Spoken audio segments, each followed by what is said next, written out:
man dama jàpp ni dans la coalition Benno Bokk Yaakaar ak Sénégal fi mu toll Sénégal ñoo ne ndaw la ñu bëgg ci bopp réew mi Sénégal moo ne lu bees tàq la ñu bëgg ci bopp réew mi ñun ñu bokk Benno Bokk Yaakaar gis ni am na benn ndaw bu samp ndëndëm bu tudd Mame Boye Diao mu nekk projet boo xamante ne nag bañ koy xalaat du tey parce que ba ñu jortee ni président de la République du samp ndëndëm rek ñun dañu jàppoon ni dañu war a ñëw taxaw xalaat suñu projet teg ko pour dem seeti Sénégalais yi ma préciser ni Mame Boye Diao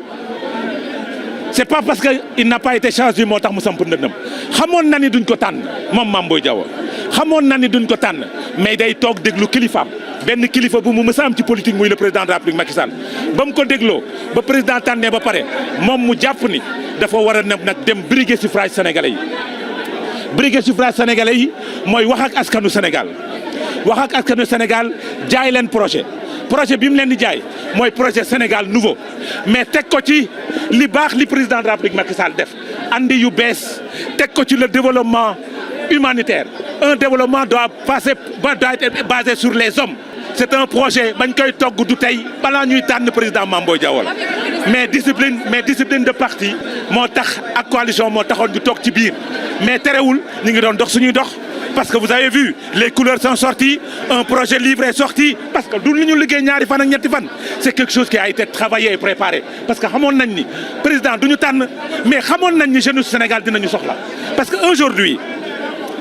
on ne peut pas avoir des jeunes qui sont en face du pouvoir des jeunes comme des gens qui sont de l'opposition et que nous, coalition Benno Bokk Yaakaar, on se permet d'avoir un candidat qui est allé à la retraite. Il faut le refuser. Nous sommes des jeunes et nous avons des ambitions. Et par rapport à cette situation, nous avons porté Mame Boye Diao parce que c'est une chance pour le Sénégal. Il est compétent.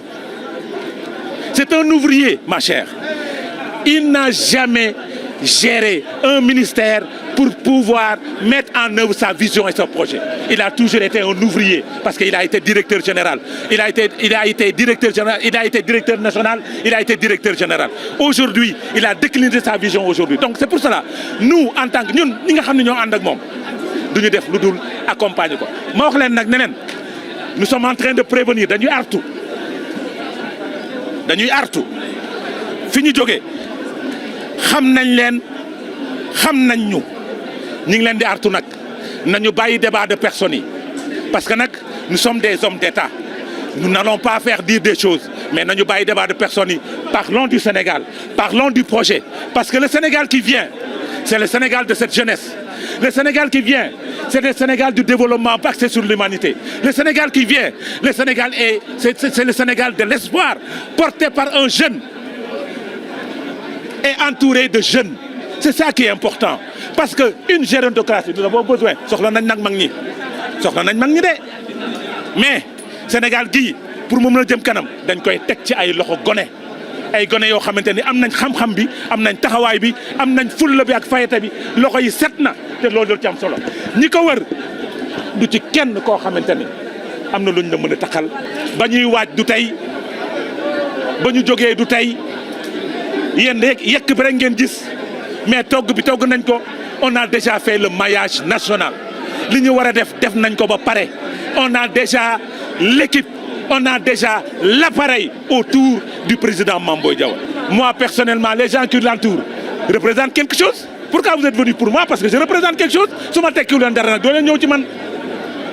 te man mi taxaw fii waa Benno Bokk Yaakaar xam naa ni dinañ jaaxle parce que je leur faisais face. maa leen doon taxawal maa leen doon xeexal maa leen doon defal lu ne suñu làqatoo dugg ci suuf wala lii man maa doon taxaw tey maa taxaw di jàkkaarloog ñoom. nee naa la bañ non c'est pas tout aujourd'hui le projet je t'ai dit que le projet ne date pas d'aujourd'hui le date mbir mi dafa date lu yàgg mais suñ nekkee ci biir parti nag dañuy yaru déglu kilifa parce que nag Macky Sall daf ñoo ji teranga defal ñu lu baax yéene ñu tey suñu jàngee lu bari ci moom. paaka nag kenn du ko jiitu di mbaram ba ñu xamoon nañ ni duñu tànn puisque xamoon nañ ni duñu tànn ñu toog déglu ko ba mu tànnee ñu ne ko bàyyi booy mun nañu naam ñu ne ko dañoo bëgg nga ñaanal ñu andi lu bees teg ko sa loxo mooy dem wax ak jeunesse su Sénégal dem wax ak femme Sénégal dem wax ak population sénégalaise teg ko ci loxo président Macky Sall te dinañ leen xamal neneen li ñuy waaj xam nañ ko li ñu bëgg a def xam nañ ko le moment venu on en parlera.